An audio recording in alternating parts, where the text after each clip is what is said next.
A former casino CEO just revealed something that could change how you gamble forever. For years, major casino operators have known entrance slot machines offer a genuine advantage over floor machines, and they've spent millions keeping that knowledge buried. What you're about to hear comes from dozens of industry insiders who finally decided the public deserved the truth. Let me start with revelation number one: the loose slot strategy. According to Frank, a former slot director at a major Vegas property, entrance machines are deliberately programmed with higher payout percentages than their floor counterparts. His testimony describes a placement strategy dating back decades, where casino executives specifically set entrance machines to return 2 to 4% more to players than the floor average. We're talking about machines calibrated to 94 to 96% RTP compared to the 88 to 92% you'll find deeper in the casino. The reason they do this is pure psychology. They want you to see winners immediately. They want you to hear jackpots before you've even decided whether to play. It's a lure tactic designed to create what they call winner psychology, making you believe the entire casino is just as generous as those first few machines you pass. But that's just the beginning of what these insiders are saying. Revelation number two: the auditory amplification setup. Former slot technician Sarah worked 12 years maintaining casino machines, and her confession is startling. According to internal memos she's seen, entrance machines have enhanced sound systems with speaker output 15 to 20% louder than standard floor machines. The purpose is creating what executives call a winning atmosphere that draws crowds from outside the casino doors. The psychological manipulation here is insidious because you hear the wins but never the losses. Sarah recalls one specific incident where a woman won $1,200 on Wheel of Fortune, positioned right at the entrance. That single win drew 15 people who stopped to watch, and those 15 people lost a combined $8,000 that same night. The cruel irony is that you become the advertisement. Your excitement, your win, your celebration pulls others into machines where the house edge is mathematically guaranteed. And if you think that's manipulative, wait until you hear revelation number three, because what these casino executives authorized next is going to shock you. Revelation number three: the tourist traffic timing algorithm. According to Michael, a former vice president of slot operations with 15 years in the industry, entrance machines don't just have better base programming, they have time-based payout cycles that allegedly align with peak foot traffic periods. His documentation includes internal spreadsheets showing what he calls time slot adjustments, where machines are calibrated to hit jackpots more frequently during specific windows. We're talking about 6 to 8 p.m. on weekends and noon to 2 p.m. on weekdays, precisely when the most people are walking past those entrance positions. The reason for these specific windows is maximum visibility for wins. According to the data Michael provided, entrance machines pay out 40% more jackpots during these peak traffic periods compared to off hours. He recalls one specific case involving a player named James who won $5,000 on Lightning Link at 7:15 on a Saturday evening. A crowd of more than 30 people gathered to watch the win unfold, and witness testimony suggests that 18 of those spectators sat down at nearby machines within 10 minutes.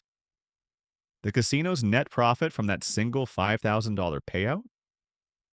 An estimated $22,000 that same night from the players that one visible win attracted. Now you might be asking whether this is actual programming or just coincidence. And that's exactly the question former employees say management wanted to keep unanswered. The reports suggest deliberate algorithmic adjustment, but casino lawyers always maintained plausible deniability by saying random number generators simply produce these patterns naturally. But here's where it gets even more calculated, because revelation number four exposes something even more specific about which types of machines get this entrance advantage. Revelation number four: the denomination difference is what former executives call it. According to insider reports, entrance machines don't just perform better overall, they specifically favor lower denominations like pennies and nickels. A former executive testified this was a deliberate decision designed to maximize what they call win frequency rather than win size. The explanation makes cold business sense. Lower denomination means more spins per dollar, which means more visible winning events even if the actual dollar amounts stay modest. Take a specific example comparing Buffalo gold penny slots at the entrance versus quarter denomination on the main floor. The reported RTP gap is massive, 94% at the entrance versus 87% for the floor quarter version. But here's the catch that makes this especially insidious. The total dollar amounts still heavily favor the casino here because of betting psychology. What you get is more frequent 20 to 50 dollar wins instead of the rare 500 plus dollar jackpots. Your brain interprets those small wins as success, even though the math is slowly draining your bankroll. Former employees report a real case involving a player named Tony, who played entrance penny slots for 6 consecutive months, and his results perfectly illustrate the trap. Tony won something almost every single visit, which created the perception that he was breaking even or maybe even slightly ahead. His actual total net loss over those 6 months, $3,400. His perception of his own performance? He genuinely believed he was breaking even because the frequency of small wins masked the cumulative total loss. The insidious part is how effectively frequency masks total loss over time, and machine placement isn't random. There's an entire science to it. Revelation number 5 is going to shock you, because the architectural psychology goes far deeper than just putting loose machines near doors. Before I reveal number 5, I need your help. Subscribe and let me know in the comments. Have you ever noticed entrance machines seem luckier? Your experience might confirm what these insiders are saying. Revelation number 5. The winner's walk design. And this is where the manipulation moves from programming into pure architectural psychology. Richard spent 20 years as a casino design consultant, and his testimony reveals that major casino operators spend between $50,000 and $100,000 on entrance traffic flow studies before ever installing a single machine. What these studies produce is specific entrance layouts that force you past 12 to 15 so-called hot machines before you ever reach the main casino floor. Former insiders actually have a technical term for this design, the winner's gauntlet. The purpose is making sure you see and hear multiple wins before your brain has even fully committed to gambling. The neurological effect is what researchers call optimism bias priming, where your brain gets flooded with evidence of winning before you've processed the statistical reality of losing. Internal focus groups that Richard participated in showed that players who walked the winner's gauntlet had 68% higher play rates compared to players who entered through side or back entrances that bypassed these machines. Caesars Palace provides a specific real-world example with their entrance renovation completed in 2019. Before the renovation, their entrance was a relatively straight path to the main floor. After spending an estimated $2 million on redesign, they created a winding path that naturally routes guests past 14 high-visibility entrance machines. The before and after data that former employees leaked shows a 34% increase in immediate play rates after the entrance redesign. Players were simply more likely to stop and gamble after being exposed to that carefully orchestrated sequence of winning sights and sounds. One player named Jennifer visited Vegas for a medical convention and had no intention of gambling seriously, but she won $400 on the first machine she passed after entering through the main doors. That single win created what she describes as false confidence that lasted her entire visit. She spent the next 4 hours on the main casino floor and lost $1,100 chasing the feeling that initial entrance win had created. Her conclusion when looking back? She should have quit at the entrance and never ventured deeper into the casino. The pattern former employees describe is consistent. Entrance wins create false confidence that gets exploited the moment you move to the main floor, where the mathematics shift dramatically against you. But the most disturbing part isn't the architectural design itself. It's revelation number 6, which exposes the surveillance infrastructure built specifically to exploit entrance machine wins. Revelation number 6. The surveillance feedback loop is the most controversial claim these former insiders have made. David worked 8 years as a surveillance operator, and his testimony describes how cameras don't just record entrance machine performance. They track it in real time with managers receiving instant alerts the moment entrance jackpots hit. The process David describes works like this. The moment a significant entrance win triggers, an automated notification goes directly to floor managers' mobile devices with the exact machine location, the win amount, and the current crowd size within a 20-foot radius. Floor staff get deployed immediately, and their job isn't just customer service, it's what internal training manuals call win amplification. The purpose is maximizing visibility and encouraging nearby play through very specific crowd management techniques. David recalls reviewing heat mapping software that tracks player flow patterns after entrance wins, measuring what casino executives call the conversion rate, which means the percentage of witnesses who become active players within 20 minutes of seeing a jackpot. The industry target that training materials specified was a 25% conversion rate, meaning 1 in 4 people who witness an entrance win should be sitting at a machine within 20 minutes. Documentation David provided includes actual training manuals with sections titled Win Amplification Protocols, instructing floor staff on precise behaviors designed to draw maximum attention to entrance jackpots. A real scenario David monitored involved a $2,000 Buffalo Gold win at the MGM Grand Entrance during a busy Saturday evening. 3 floor attendants appeared within 90 seconds of the jackpot trigger, which sounds like excellent customer service until you understand their actual actions. They congratulated the winner loudly enough for surrounding areas to hear clearly. They processed the payout deliberately slowly to maintain crowd presence, and they actively engaged bystanders with comments about how lucky the machine had been that evening.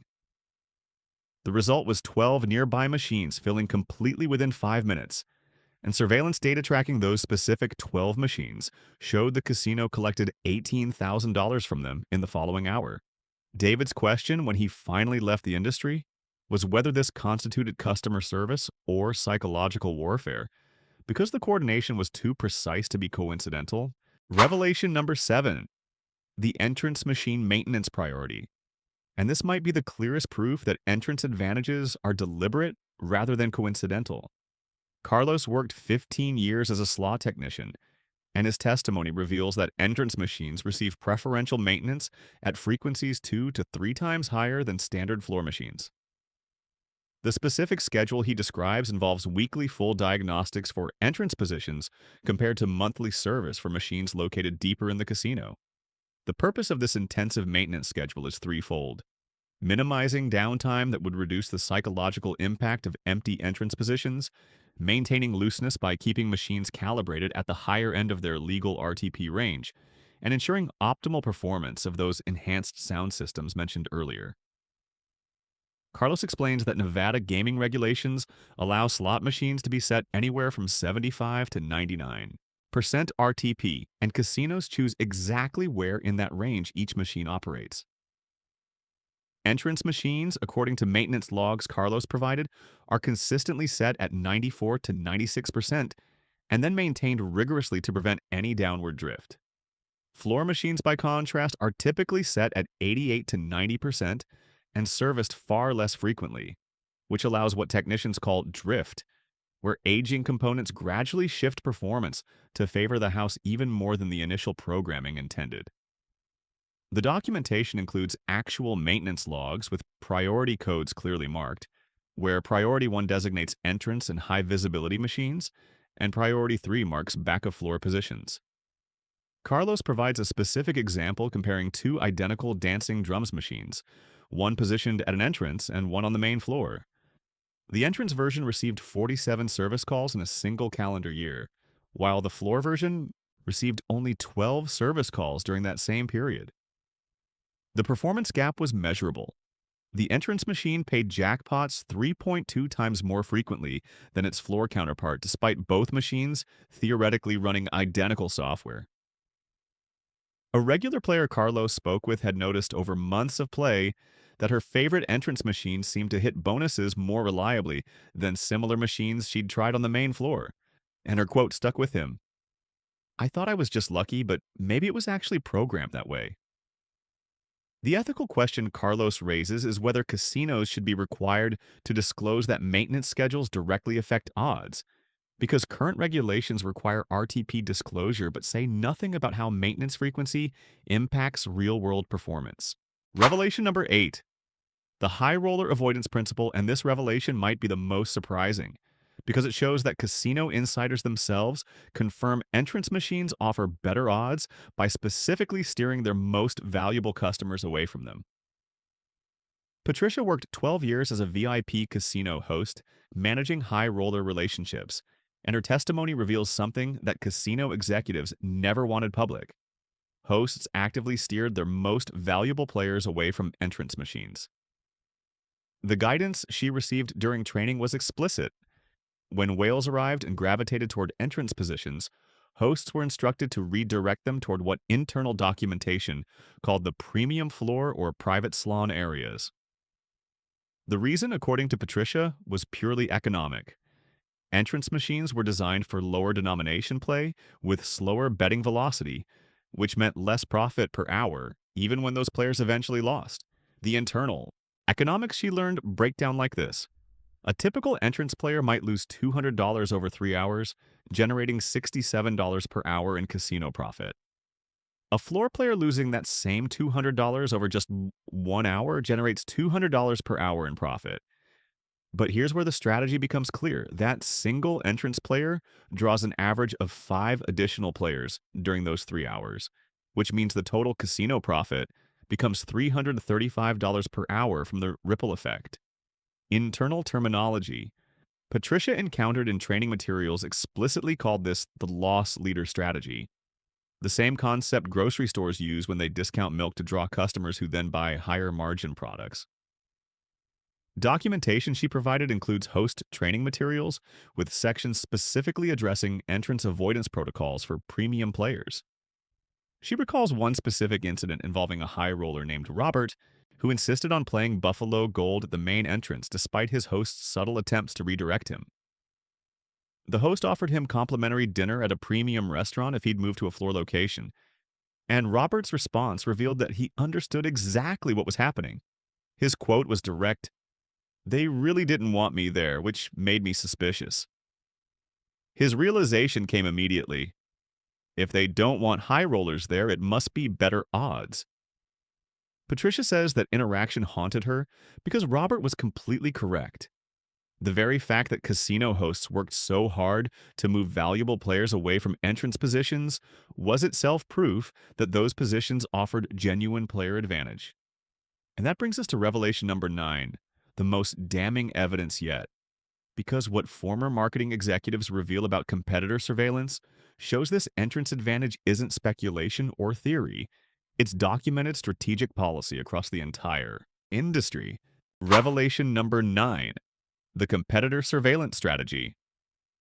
Linda worked 18 years as a casino marketing director, and her testimony exposes something that proves entrance machine advantages are real, deliberate, and industry-wide.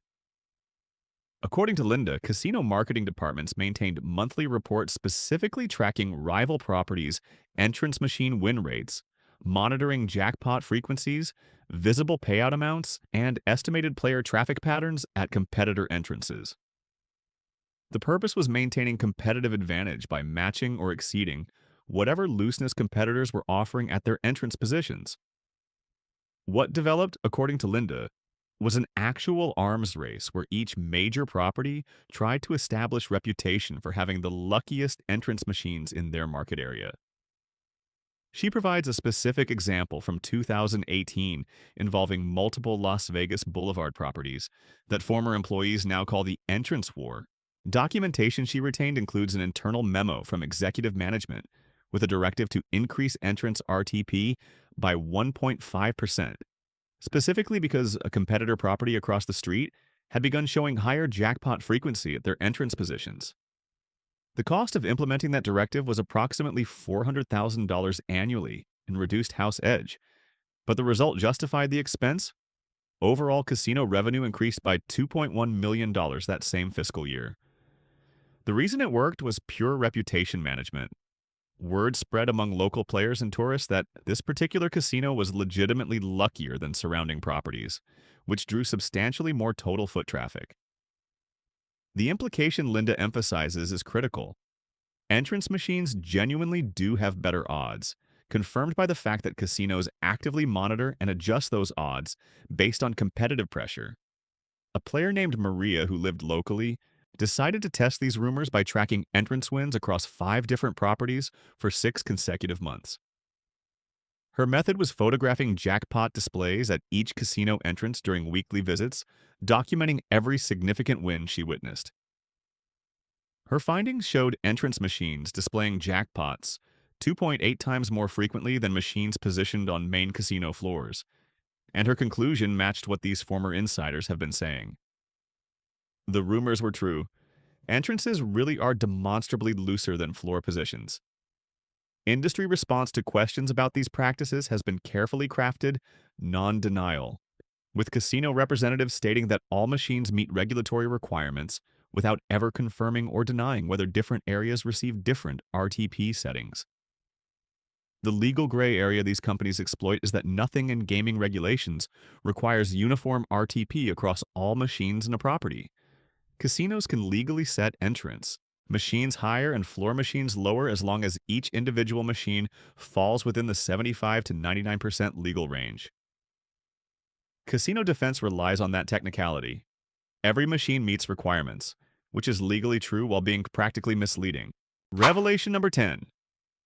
The exit strategy reversal provides the final piece of evidence: multiple former employees, and this might be the most disturbing revelation because it shows the entrance advantage exists specifically to contrast with exits where the manipulation runs in the opposite direction. Former employees from multiple properties corroborate that exit areas consistently feature what they privately called the exit tax. Machines deliberately programmed tighter than floor average to extract maximum profit from players during their final minutes in the casino. The strategic psychology is calculating. Players approaching exits have already decided to leave, which means they won't stay long regardless of performance. So, casino strategy focuses on extracting maximum profit during that abbreviated time window. The economics favor aggressive house edge because there's no future play to protect. These players are leaving anyway. Technical details from former programmers suggest exit machines operate at 82 to 86% RTP, creating an 8 to 12% RTP gap between entrance positions and exit positions in the same property. The cruel symmetry of the design becomes obvious. Lure players inside with genuinely loose machines, then drain remaining bankroll with deliberately tight machines as they attempt to leave. Architectural evidence supports this, with exit paths routing departing guests past low-performing machines positioned for one final attempt at profit extraction.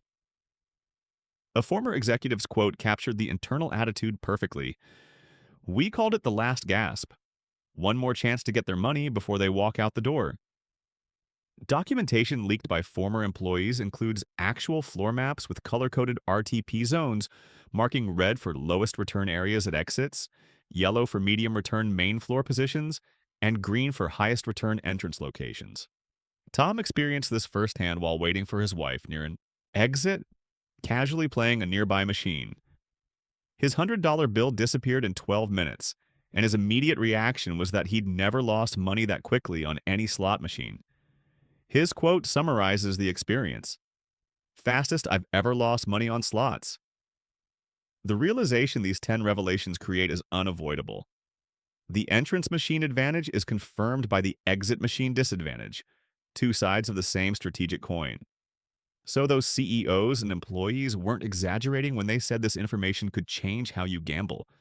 Because understanding the geographic psychology of casino floor design reveals exactly where the house edge is smallest and where it becomes predatory. But here's what this all really means for you in practical terms, because knowledge without application is just interesting trivia rather than genuine advantage. So let's review what these insiders revealed across these 10 revelations. First, entrance machines operate with genuinely higher RTP, showing that 2 to 4% gap that former slot directors confirmed through internal programming documentation. Second, those machines feature amplified sound systems specifically calibrated 15 to 20% louder to create maximum winning atmosphere audibility. Third, Time-based algorithms allegedly align jackpot frequency with peak foot traffic windows, producing 40% more visible wins during 6 to 8 p.m. weekend periods. Fourth, lower denominations receive preferential entrance placement because penny and nickel slots generate more frequent visible winning events, even while maintaining house edge. Fifth, architectural design forces what consultants call the winner's walk, routing you past 12 to 15 hot machines before reaching main floor positions.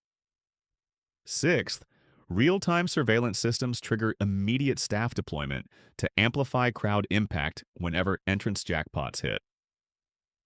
Seventh, maintenance schedules service entrance machines 2 to 3 times more frequently than floor positions, preventing performance drift that naturally favors the house. Eighth, casino hosts actively steer high rollers away from entrance positions, which confirms through their own behavior that these machines offer genuine player advantage. Ninth, casinos conduct competitor surveillance, specifically monitoring rival entrance machine performance, proving this strategy is deliberate industry-wide policy rather than coincidence. 10th, exit machines run 8 to 12% tighter than entrance positions, creating geographic profit zones that lure you in loose and drain you leaving tight. Every single piece of evidence points the same direction. Entrance machines genuinely offer better odds than floor positions, and casino executives have known this for decades. The important caveat here is that better odds doesn't mean good odds in any absolute sense. Because even 94% RTP means you're losing 6 cents of every dollar over, time and the house edge remains mathematically guaranteed regardless of where you play. But if you're going to play anyway, location matters more than these companies ever wanted you knowing. Here's the actionable strategy based on everything former insiders revealed.